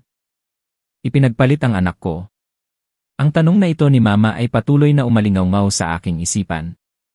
Kung hindi namatay ang sanggol na iyon at ipinagpalit, nasaan siya ngayon at sino ang ipinalit sa kanya? Isang nakakabaliw ngunit lohikal na ideya ang pumasok sa aking isip. Si Lena, kaedad ko siya at kahina-hinala ang relasyon niya kay Aling Flor. Mas malapit pa si Aling Flor sa kanya kaysa sa akin na manugang niya. May koneksyon ba dito? May misteryo ba sa pagkatao ni Lena? At kung kambal ang ipinanganak ni Mama, sino ang isa pa? Umiikot ang aking isipan sa mga tanong na walang sagot. Ang diary ni Mama ay hindi lang nagpakita ng kanyang pagmamahal at pag-aalala, kundi nagbukas din ng isang mas nakakakilabot na sikreto. Isang sikreto na may kinalaman sa aking sariling pagkatao. Alam kong kailangan kong alamin ang katotohanan. Kailangan kong hanapin ang komadrona na yon. Kailangan kong imbestigahan ang pagkatao ni Lena. Ang kasong ito ay hindi lang simpleng plano para agawin ang ari-arian, kundi mayroon ding nakatagong napakalaking sikreto mula pa noong 25 taon na ang nakalipas. Hinigpitan ko ang hawak sa diary. Mama, huwag kang mag-alala, hahanapin ng anak mo ang lahat ng kasagutan. Ilang araw pagkatapos ng matinding komprontasyon, kami ng pamilya ng aking asawa ay namuhay sa iisang bubong na parang mga mortal na magkaaway. Tahimik sila, tahimik din ako. Ngunit alam kong sa likod ng katahimikang iyon ay may mas nakakatakot na mga planong binubuo. Lihim akong nakipag-ugnayan muli kay Investigador Miguel, sinabi sa kanya ang lahat, pati na ang mga nakakakilabot na hinala mula sa diary ni Mama. Pinayuhan niya akong mag-ingat ng husto at nag-alok na ayusin ang isang pagkikita namin ni Manang Nena sa isang mas ligtas na lugar para makakuha ng karagdagang impormasyon. Ang lugar ng aming pagkikita ay isang maliit na coffee shop sa isang tahimik na eskinita sa Vigan. Kinailangan kong gumawa ng dahilan na bibili ako ng mga personal na gamit para makaalis ng bahay. Sigurado akong sinusundan ako. Pagkaalis ko, agad ding sumunod ang hipag kong sisisa gamit ang kanyang sasakyan. Ang plano ni Miguel ay gamitin ako bilang pain para sundan nila. Habang siya naman ay susunduin si Manang Nena sa ibang kanto at dadalhin ng maaga sa aming tagpuan. Dumating ako sa coffee shop, pumili ng isang tagong sulok at naghintay. Kumakabog ang puso ko, hindi dahil sa takot, kundi dahil sa tensyon. Ilang minuto lang, pumasok na sina Miguel at Manang Nena. Mukhang ninenerbiyos si Manang Nena, hindi mapakali ang kanyang mga kamay. Ma'am, bulong niya nang makaupo. Nag-aalala po ako. Kakaiba po ang tingin sa akin ni Ma'am Flor nitong mga nakaraang araw. Huwag po kayong matakot, Manang, nandito po kami ni Kuya Miguel, pagpapakalma ko sa kanya. Manang Nena, sa diary po ni Mama, nabanggit niya ang isang komadrona. Naghihinala po si Mama na may nangyaring masama sa ospital noong ipinanganak ako. Kilala niyo po ba kung sino siya at kung nasaan na siya ngayon? Nag-isip sandali si Manang Nena at tumango. Natatandaan ko po, Teresita ang pangalan niya, taga-probinsya namin. Marami na siyang napaanak sa aming lugar. Noong Pasko, umuwi ako at narinig kong matanda na raw siya at ulyanin, nakatira sa kanyang anak na lalaki. Ito na, isang mahalagang impormasyon. Agad kong isinulat ang address na ibinigay ni Manang Nena. Sa sandaling iyon, si Miguel, na kanina patahimik na nagmamasid, ay dahan-dahang ipinatong ang kamay sa aking balikat. Nandito na sila. Manatili lang kayong kalmado, mag-usap lang kayo ng natural, ako na ang bahala sa lahat. Sumulyap ako sa labas ng bintana, at isang pamilyar na sasakyan ang huminto sa dulo ng eskinita. Bumaba si Nathmar at Gino. Hindi sila agad pumasok sa coffee shop, kundi nagmasid muna mula sa malayo. Siguradong sinabihan na sila ni Sisa kung nasaan ako. Ang target nila ay hindi lang ako, kundi pati na rin si Manang Nena, na pinaghihinalaan nilang tumutulong sa akin. Ito ang plano, mabilis ngunit malinaw na sabi ni Miguel. Maya-maya, lalabas tayo sa likod. Naghihintay na doon ang sasakyan ko. Manang Nena, manatili lang po kayo dito. Pagkaalis namin, papasok sila para hanapin kayo. Sabihin niyo lang na nagkataon lang na nagkita tayo. Kinumusta lang kayo ni Ma'am Elena at umalis din agad. Huwag po kayong magpahalata ng takot. Hindi sila gagawa ng gulo sa pampublikong lugar. Pero, okay lang ba yon? Nag-aalalang tanong ni Manang Nena. Okay lang po, Manang, hinawakan ko ang kanyang payat na kamay. Ako lang po ang gusto nilang kunin.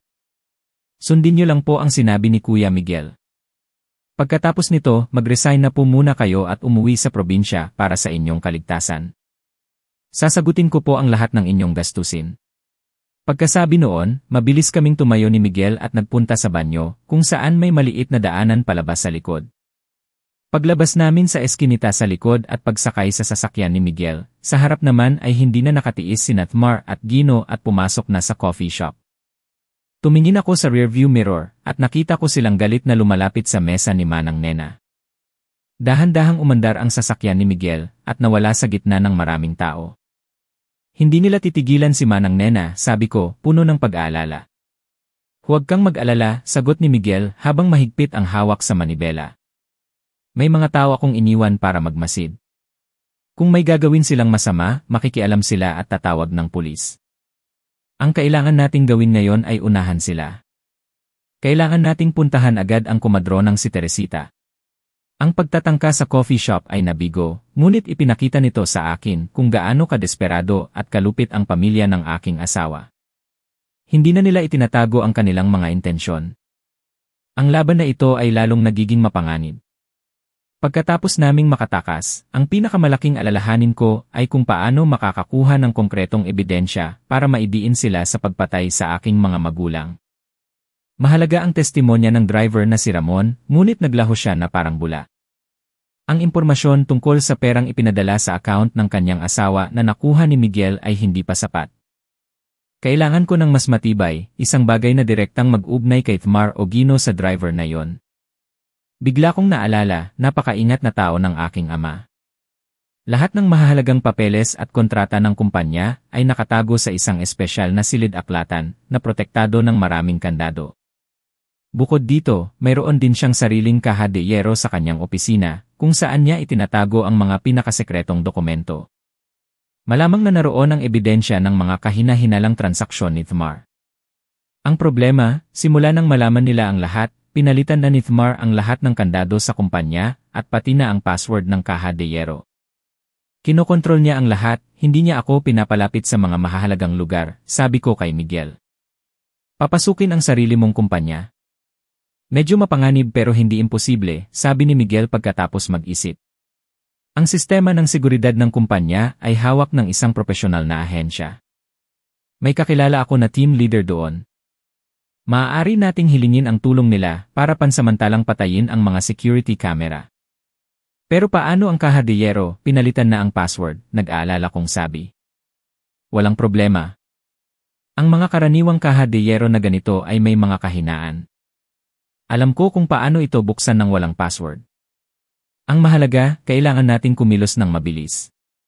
Noong gabing iyon, nagpasya kaming kumilos. Bandang 2:00 ng madaling araw, habang mahimbing na ang tulog ng lungsod, dumating kami ni Miguel sa gusali ng kumpanya ng aking mga magulang. Sa tulong ng isang kakilala, madali naming nalusutan ang mga gwardiya at pinatay ang sistema ng kamera. Dumiretso kami sa opisina ni Papa sa pinakamataas na palapag. Nanatiling pareho ang ayos ng kwarto, tanging ang malamig na kaha de hierro sa sulok ang nagpapatunay ng pagbabago. Inilabas ni Miguel ang kanyang mga gamit, idinikit ang kanyang tainga sa kaha, at maingat na pinihit ang mga numero. Ang mahinang tunog ng pag-ikot ay umalingaw-ngaw sa katahimikan.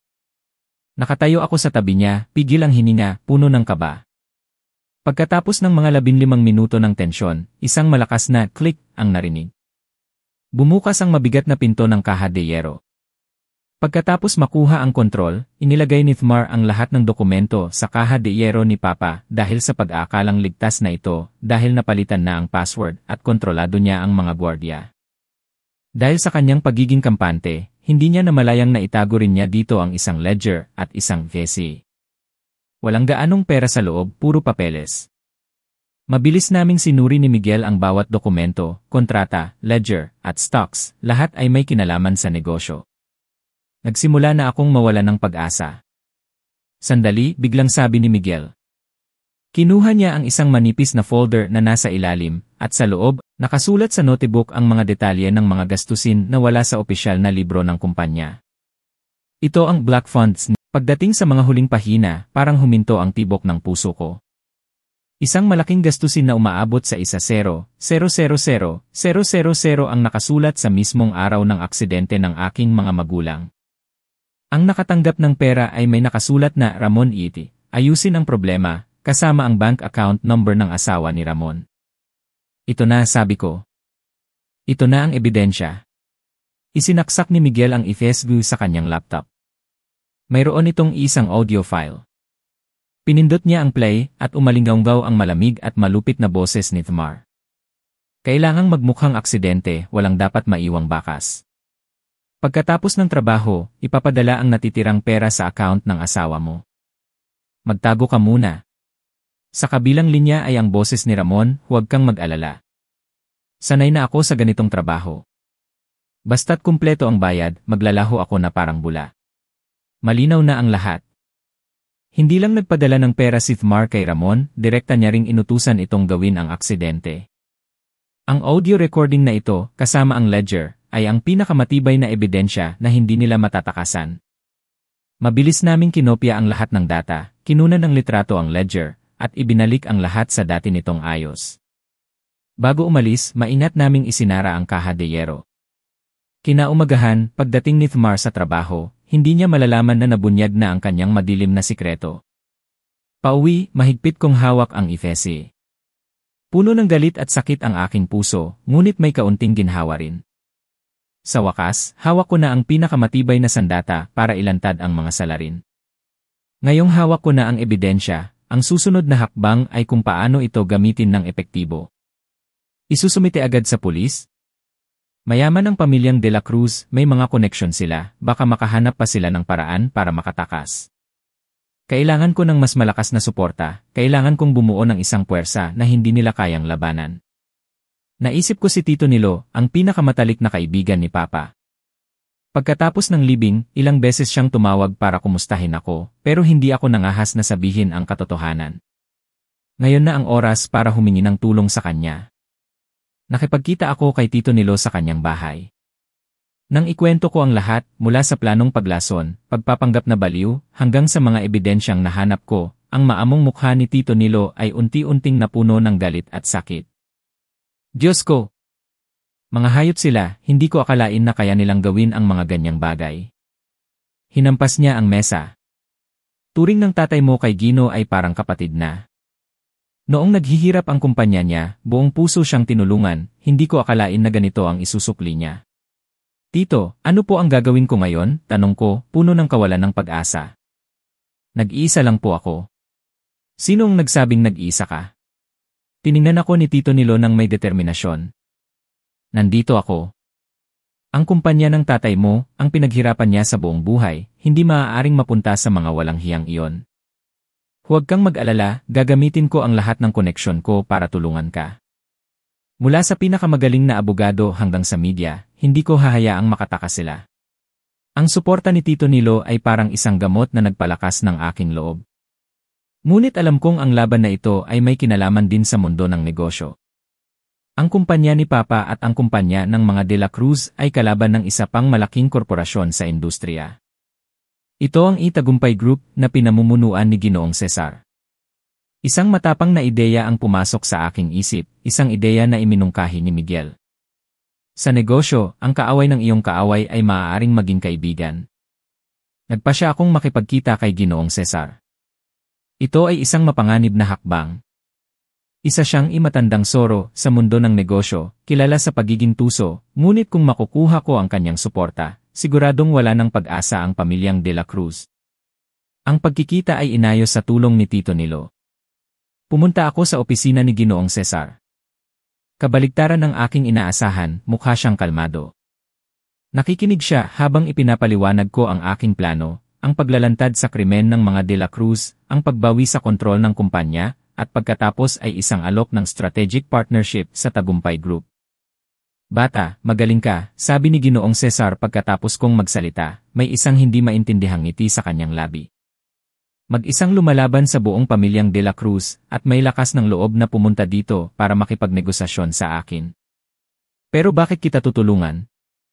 Ang pagbagsak ng mga De La Cruz ay pabor din naman sa akin. Dahil kung tutulungan niyo po ako, mas malaki ang makukuha ninyong pakinabang, sagot ko, hindi natitinag ang tingin.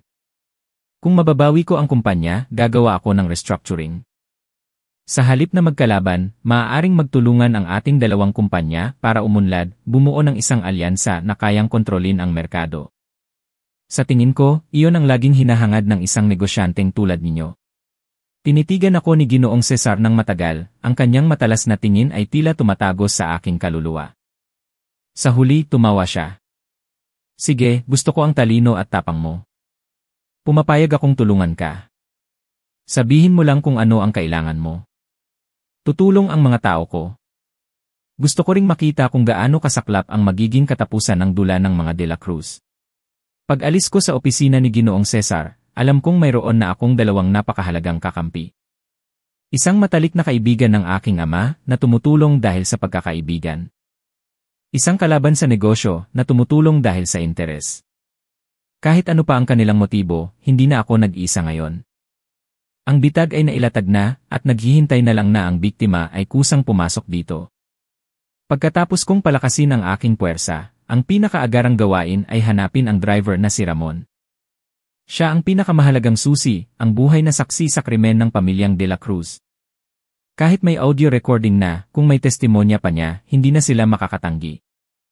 Halos isang linggo ang ginugol ni Miguel at ng kanyang mga tao para hanapin si Ramon. Talagang tuso siya. Pagkatapos matanggap ang pera, hindi siya umuwi sa probinsya o pumunta sa mga lugar na madaling mahanapan. Nagtago siya sa isang magulong paupahan sa gilid ng lungsod, araw-araw na nalulunod sa alak at sugal. Nang matanggap ko ang balita, nagpa siya akong personal na puntahan siya. Pinigilan ako ni Miguel, sinabing mapanganib, ngunit nagpumilit ako. Gusto kong tignan sa mata ang taong walang awang kumuha sa buhay ng aking mga magulang. Dumating kami sa paupahan ng dapit hapon. Maalinsangan at marumi ang lugar. Pinalibutan ng mga tao ni Miguel ang lugar para sa anumang hindi inaasahang mangyari. Ako naman at si Miguel ay dumiretso sa kwarto ni Ramon. Hindi nakalock ang pinto, itinulak namin ito at pumasok. Ang masangsang na amoy ng alak at sigarilyo ay sumalubong sa amin. Nakasubsob si Ramon sa isang lumang mesa, sa tabi niya ay mga bote ng alak. Nang marinig ang ingay, itinaas niya ang kanyang magulong ulo, at ang kanyang namumulang mga mata ay tumingin sa amin. Sino kayo? Tanong niya. Lumapit ako sa kanya. Naaalala mo pa ba ako? Ako ang anak ng 2 taong namatay sa ilalim ng gulong ng truck mo. Nang marinig ito, tila nahimasmasan si Ramon. Umupo siya ng tuwid, kitang-kita ang takot sa kanyang mga mata.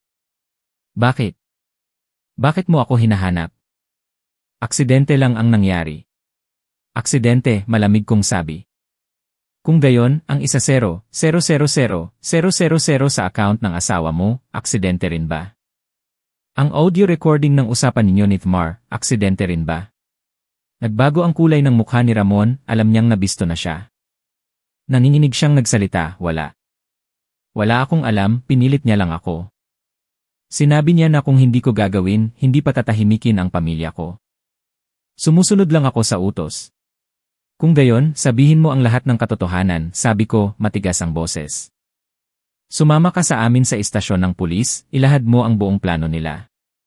Iyon na lang ang tanging paraan para makaligtas ka. Nag-atubili si Ramon, takot na tumingin sa amin, at tila may iniisip na mas nakakatakot pa.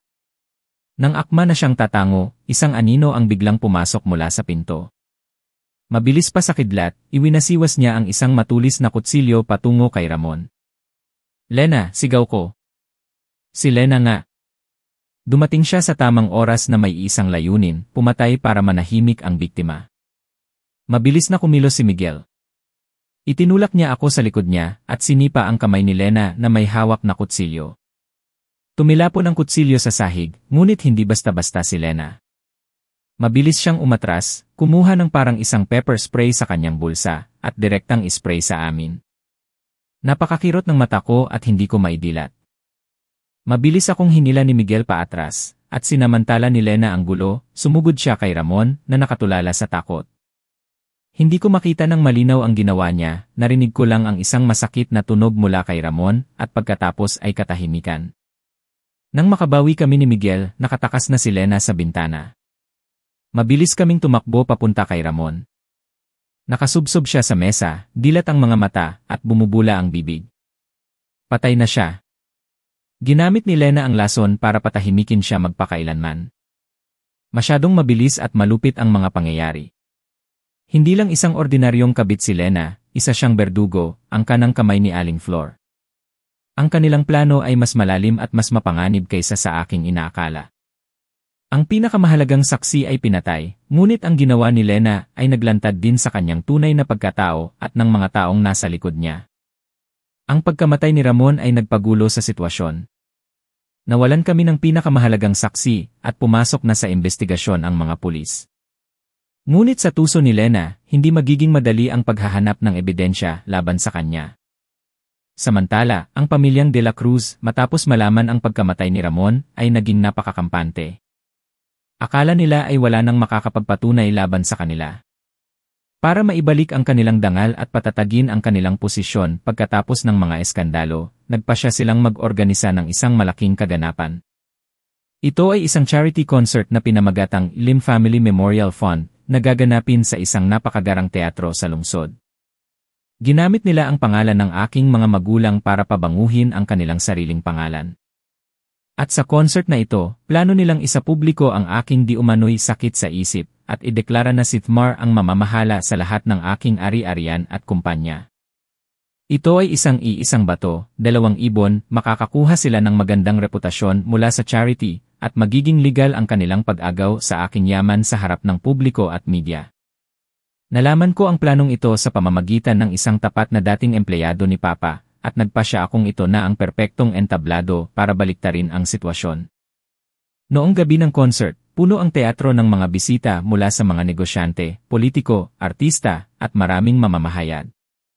Ang pamilyang De La Cruz, suot ang kanilang mga eleganteng barong Tagalog, ay nakatayo sa entablado at nagbibigay ng talumpati. Hawak ni Aling Flor ang mikropono, nanginginig ang luha habang ikinukwento ang sakit ng pagkawala ng kanyang mga balay at ang pagkasira ng isip ng kanyang kaawa-awang manugang. Ang aking manugang, si Elena, pagkatapos ng matinding pagkabigla, ay hindi na naging matatag ang pag-isip. Bilang mga natitirang kamag-anak, responsibilidad naming alagaan at protektahan siya. Kaya naman, ang aking anak na si Thmar, ang kanyang asawa, ang pansamantalang mamamahala sa kumpanya at yaman ng pamilya para masiguro ang kinabukasan ni Elena. Napakagaling niyang umarte, nakakuha ng maraming luha ng awa mula sa mga taong hindi alam ang katotohanan. Nakatayo si Thmar sa tabi niya, puno rin ng kalungkutan at responsibilidad ang mukha. Pagkatapos magsalita ni Aling Flor, nanahimik ang buong teatro. Sa sandaling iyon, mula sa gilid ng entablado, dahan-dahan akong lumabas. Ang aking paglabas ay nagpagulat sa lahat. Ang pamilyang De La Cruz sa entablado ay namutla at natigilan na parang mga estatwa. Suot ko ang isang simpleng itim na damit, magaan ang makeup, ngunit ang aking mga mata ay kasintalim ng kutsilyo. Lumapit ako sa lectern, kinuha ang mikropono mula sa nanginginig na kamay ni Aling Flor. Maraming salamat sa mga mapagmahal na salita ng aking biyenan, sabi ko, umalingaw ang boses ko sa buong teatro. Totoo nga, pagkatapos ng pagkamatay ng aking mga magulang, dumanas ako ng matinding pagkabigla. Ngunit ang pagkabiglang iyon ay hindi dahil sa sakit ng pagkawala, kundi dahil sa karumal-dumal na katotohanan sa likod ng kanilang pagkamatay. Sumenyas ako sa control room. Ang malaking screen sa likod ng entablado, na nagpapakita ng larawan ng aking mga magulang, ay biglang nagbago at isang video ang lumabas. Ito ang video na kuha mula sa nakatagong kamera sa sala ng mga De La Cruz. Ang boses ni na Aling Flor, Gino, at Thmar ay malinaw na narinig. Pinag-uusapan ang plano ng paglason, ang pagpaparatang sa akin ng sakit sa isip para makuha ang aking yaman. Nagulat ang buong teatro. Agad na itinutok ng mga reporter ang kanilang mga kamera sa entablado. Ngunit hindi pa yon ang lahat. Patuloy na ipinakita sa screen ang larawan ng e-black font, Ledger Nithmar, na may nakasulat na 10,000,000,000 para kay Ramon. At sa huli, ipinalabas ang audio recording ng tawag sa pagitan ni Nithmar at Ramon. Kailangang magmukhang aksidente, walang dapat maiwang bakas. Sa puntong ito, wala nang sinuman ang makapag-aalinlangan. Ang buong plano ay nabunyag na sa harap ng lahat. Bumagsak si Aling Flor sa entablado. Namutla si Gino, habang si Nithmar ay nauutal, itinuturo ako, ikaw. Ikaw. Binigyan ko na kayo ng napakaraming pagkakataon, sabi ko, kasinlamig ng yelo ang aking boses. Ngayon, sa mismong entabladong ito na itinayo ninyo para sirain ako, gagamitin ko ito para makamit ang hustisya para sa aking mga magulang. Sa sandaling iyon, ang mga pulis na naabisuhan na nina Miguel at Tito Nilo ay pumasok sa teatro. Dumiretso sila sa entablado. Nithmar, arestado ka sa salang pagpatay at pag-agaw ng ari-arian. Ang malamig na posas ay ikinabit sa kamay ni Nithmar sa harap ng daan-daang mga mata at kamera. Ang dula ng pamilyang De La Cruz ay nagwakas sa pinakakahiyahiyang paraan. Ang pag-aresto kay Nithmar sa mismong concert ay nagdulot ng malaking kaguluhan. Ang imperyong pinaghirapang itayo ng pamilyang De La Cruz ay gumuho sa isang gabi lang. Gayunpaman, alam kong hindi pa tapos ang lahat. Nasa labas pa sina Aling Flor at Gino, at si Lena, ang mapanganib na mamamatay tao, ay nagtatago pa rin. Hindi sila mananahimik lang. Ilang araw pagkatapos, bigla akong nakatanggap ng tawag mula sa isang hindi kilalang numero. Sa kabilang linya ay ang nanginginig na boses ni Sisa. Ang aking hipag. At Elena, si Sisa to.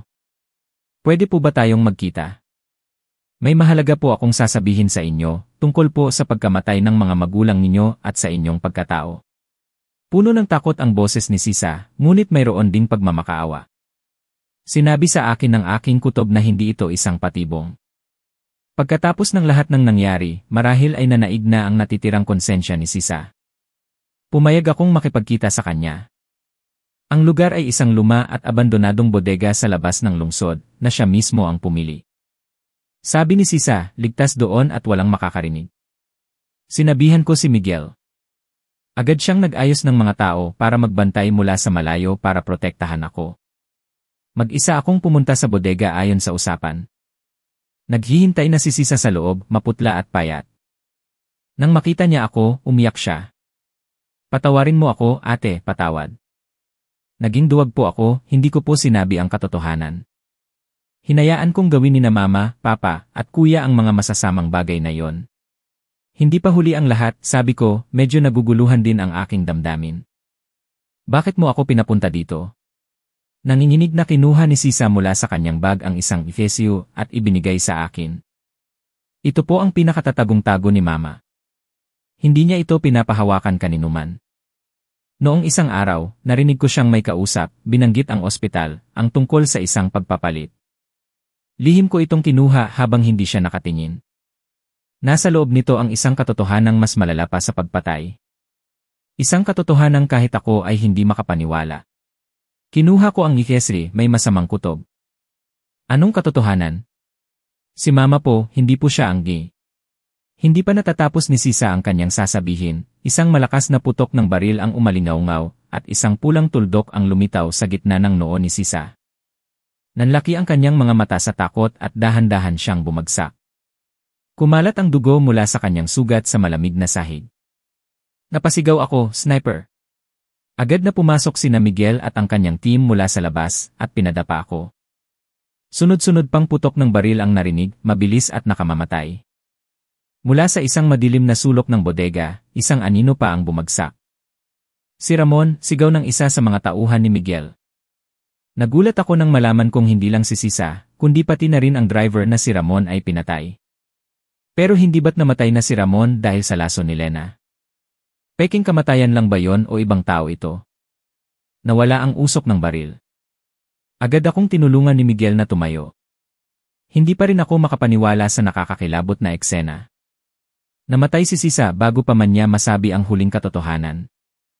Masyadong malupit ang mga salarin. Gusto nilang patahimikin ang lahat ng maaaring magbunyag ng kanilang mga sikreto. Hindi pa siya patay, sabi ni Miguel, itinuturo ang katawan ng lalaki. Hindi ito si Ramon, kundi ang kakambal niya. Ginamit nila ang taong ito para gumawa ng peking kamatayan, para malihis ang ating investigasyon. Ngunit ngayon, pareho na silang pinatay. Nanlamig ang buong katawan ko.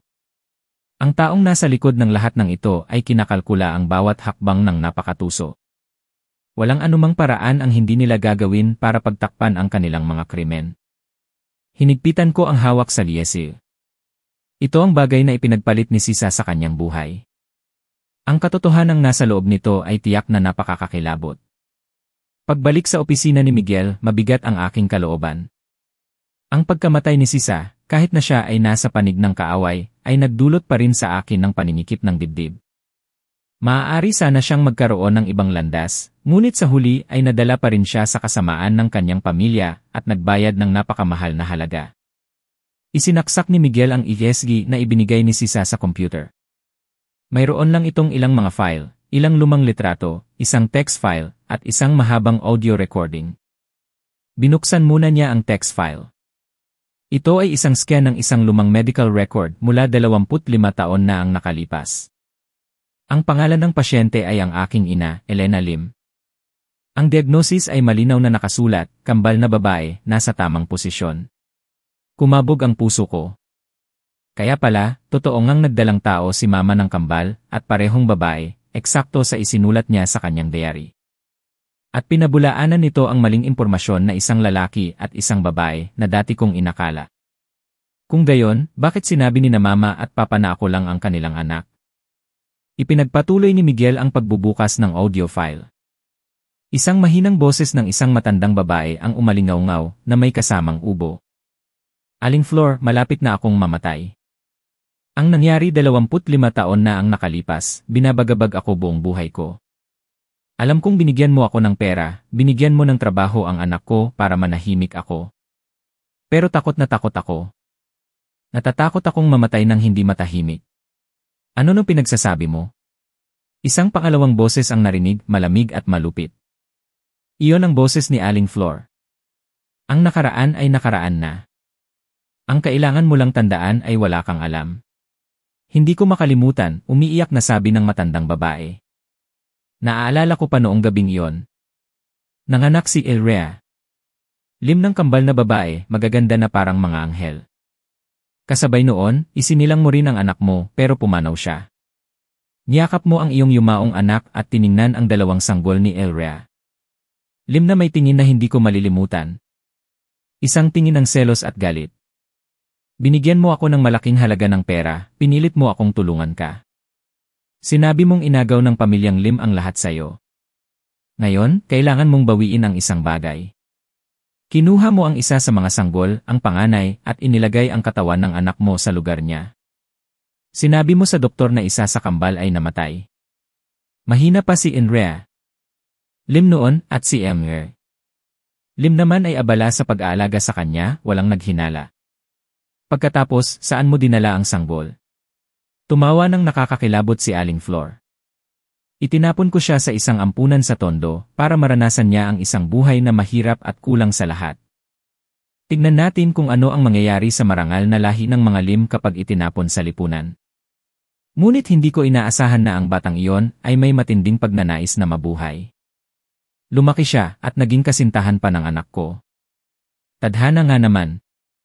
Nakilala ko siya agad sa unang pagkikita namin dahil sa maliit na balat sa likod ng kanyang leg, katulad ng sa ina niya. At nagpa siya akong gamitin siya bilang isang piyesa para sirain ulit ang pamilya niyo. Ang batang iyon ay si Lena. Natigilan ako sa aking upuan, parang wala na akong marinig. Nawala ang lahat ng tunog sa paligid. Si Lena, ang kabit ni Thmar, ang pumatay kay Ramon, ang ilang beses na nagtangkang saktan ako, ay ang aking kakambal na kapatid pala.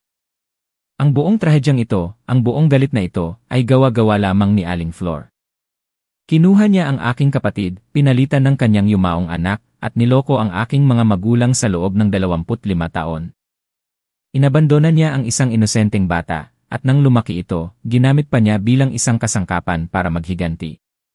Isang napakalupit na plano na hindi kayang isipin, na nagmula sa selos at masamang inggit. Umiyak ako, hindi dahil sa takot, kundi dahil sa sobrang sakit. Umiyak ako para sa aking mga magulang. Mga taong nabuhay at namatay nang hindi nalalaman na may isa pa pala silang anak na nawawala. Umiyak ako para sa aking kapatid, si Lena, na lumaki sa kahirapan, ginamit, at naging isang masamang tao nang hindi nalalaman ang kanyang tunay na pagkatao. At umiyak ako para sa aking sarili, dahil bigla akong naharap sa isang katotohanang napakahirap tanggapin. Magkapatid na nagpapatayan, lahat dahil sa galit ng nakaraang henerasyon. Ang katotohanang nabunyag ay halos ikabagsak ko.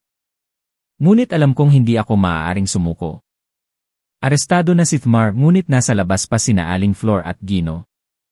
Ngayong nabunyag na ang pinakamalaking sikreto, siguradong magiging desperado sila at gagawin ang lahat para patahimikin ako magpakailanman. Pinalakas ni Miguel ang aking seguridad, ngunit ang tuso ni Aling Flor ay hindi inaasahan. Isang gabi, habang pauwi ako mula sa opisina ni Miguel, biglang hinarang ng dalawang sasakyan ang aking kotse. Bumukas ang pinto at hinila ako palabas ng ilang mga lalaki. Tinakpan nila ang aking bibig, binalot ang aking ulo, at itinulak ako sa ibang sasakyan. Nang tanggalin ang itim na tela sa aking ulo, nakita kong nasa isang abandonadong pabrika ako. Ang amoy ng amag at grasa ay sumalubong sa akin. Nakatayo sa harap ko sina Aling Flor at Gino. Ang maamong mukha ni Aling Flor ay napalitan na ng kabaliwan at galit. "Alam mo na ang lahat, hindi ba?" sigaw niya. Ang tangang si Sisa, pinalaki ko siya ng maayos pero sa huli ay tinraidor niya ako. Pero okay lang, dapat lang siyang mamatay. At ngayon, ikaw naman. Hindi kayo makakatakas, sabi ko, pilit na pinapakalma ang sarili kahit na malakas ang kabog ng aking dibdib. Makatakas, tumawa si Aling Flor ng parang nababaliw. Kapag patay ka na, sino ang magpapatunay laban sa akin? Gagawa ako ng peking eksena na nagpakamatay ka sa pamamagitan ng pagsunog sa sarili dahil sa depresyon at matatapos na ang lahat. Ang yaman ng pamilyang Lim ay sa wakas ay mapupunta sa pamilyang De La Cruz. Sumenyas siya sa kanyang mga tauhan. Itinali nila ako ng mahigpit sa isang upuang kahoy at sinimulang buhusan ng gasolina ang buong bodega. Ang masangsang na amoy ng gasolina ay nagpahirap sa aking paghinga. "Nagsisisi ka ba sa ginawa mo kay Lena?" tanong ko, nanginginig ang boses. Kahit paano, siya ang batang nakita mong lumaki. Nagsisisi, mumisi si Aling Flor. Isa lang siyang kasangkapan, isang piyesa sa aking laro. Ang dugo ng mga Lim na dumadaloy sa kanya ay nangangahulugang isinumpa rin siya tulad mo. Ang kalupitan ng babaeng ito ay wala ng hangganan, sa kanyang mga mata, walang ibang umiiral kundi galit. Nakatayo si Gino sa tabi niya, may hawak na lighter. Tiningnan niya ako, may bahagyang pag-aalinlangan sa kanyang mga mata, ngunit sa huli ay nanaig pa rin ang kasamaan. "Huwag mo kaming sisihin. Sisihin mo ang mga magulang mo. Nagtanim sila ng hangin, kaya ngayon ay aanihin mo ang bagyo." Sinindihan niya ang lighter. Ang maliit na apoy ay sumayaw sa dilim, handang gawing isang dagat ng apoy ang lugar. "Paalam, mahal kong manugang," sabi ni Aling Flor, puno ng kasamaan ang boses. Bago pa man ihagis ni Gino ang lighter sa sahig, isang malakas na ingay ang narinig mula sa pangunahing pinto. Ang mabigat na bakal na pinto ay binangga ng isang lumang tricycle at bumagsak ito. Tumalon pababa ang driver, may hawak na mahabang tubo. "Kuya Bayani." Nakilala ko siya, ang anak ni Manang Nena. Ang biglaang pagdating ni Bayani ay nagpagulat sa lahat. Sinamantala ang pagkakataong iyon, pumasok ang mga pulis at mga tauhan ni Miguel mula sa lahat ng direksyon. "Huwag kayong kikilos." Nataranta sina Aling Flor at Gino, sinubukang tumakas ngunit huli na ang lahat. Lahat ng daanan ay sarado na. Pagkatapos pala ng pagkamatay ni Sisa, sa sobrang pag-aalala sa akin ni Manang Nena, pinakiusapan niya ang kanyang anak na si Bayani, isang tricycle driver na kabisado ang lungsod, na lihim akong sundan para protektahan ako. Si Bayani ang nakakita na dinukot ako, sumunod, at agad na nag-report kay Miguel, at siya rin ang sumugal para gumawa ng gulo para makakuha ng oras. Ang apoy ng kasamaan ay hindi pa man nagsisimula ay agad nang naapula. Ang huling plano ni na Aling Flor at Gino ay ganap na nabigo. Ang kaso ay dinala sa isang pampublikong paglilitis na may mga hindi matatawarang ebidensya mula sa mga audio recording, ledger, hanggang sa kidnapping at attempted murder. Ang krimen ng pamilyang De La Cruz ay ganap na nabunyag sa harap ng batas. Gayunpaman, sa korte, nanatiling matigas si Aling Flor. Itinanggi niya ang lahat ng kasalanan, isinisi ang lahat sa kanyang anak na si Thmar, at patuloy na sinasabing baliw ako, at guni-guni ko lang ang lahat ng ebidensya. Ayon sa aming plano ng abogado at ni Miguel, dumating ako sa korte na may itsurang tuliro at pagod.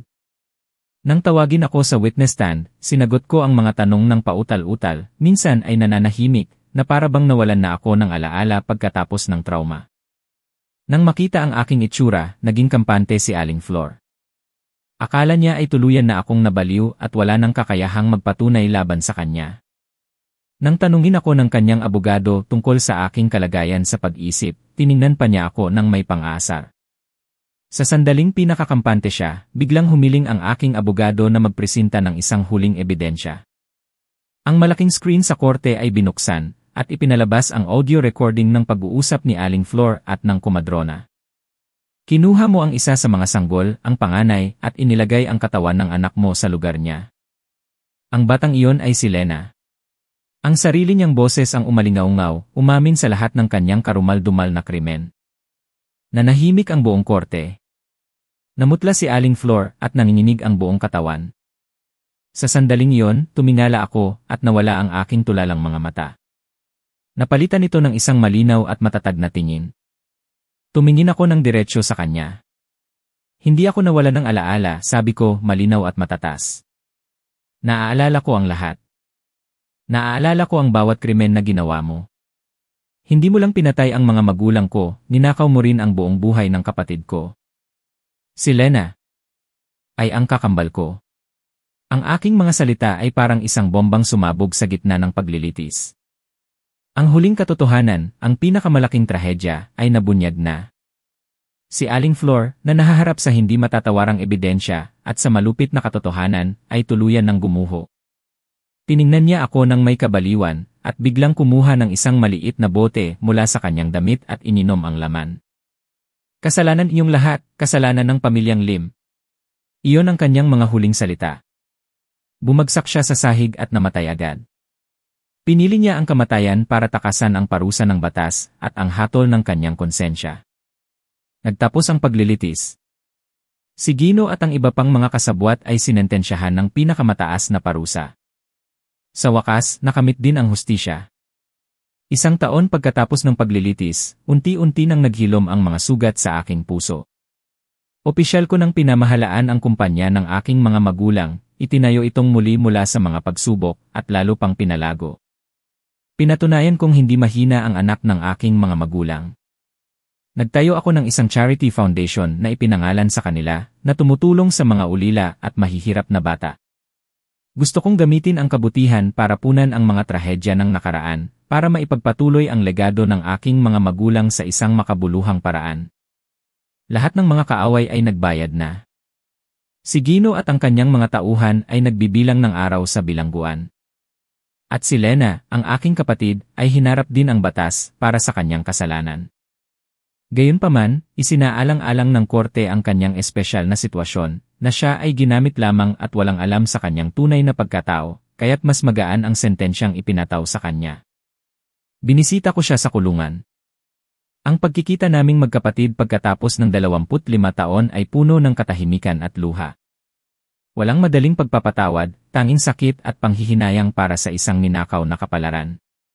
Alam ko na ang daan para mahanap niya muli ang kanyang sarili ay magiging mahaba, pero hindi ko siya pababayaan. Pagkatapos ng lahat, ang taong laging nasa tabi ko, sumusuporta at nagpoprotekta sa akin, ay si Miguel. Ang aming pagtitinginan ay natural na umusbong mula sa tiwala at pag-unawa. Hindi lang siya isang magaling na investigador, kundi isang matatag na sandigan sa pinakamadilim na mga araw ng aking buhay. Isang hapon, dinala niya ako sa isang burol, kung saan tanaw ang buong lungsod. Tapos na ang lahat, Elena, mahina niyang sabi, habang hawak ang aking kamay. Opo, tapos na. Umiti ako, isang tunay na ngiti ng kapayapaan. Habang pinagmamasdan ang magandang paglubog ng araw, alam kong ang dilim ng nakaraan ay lumipas na. Isang bagong umaga ang darating, isang malawak na kinabukasan ang naghihintay sa akin. Marami man akong nawala, nahanap ko naman ang hustisya, nahanap ko ang aking sarili, at nahanap ko ang isang bagong simula, isang bagong pag-ibig, sa piling ng lalaking ito.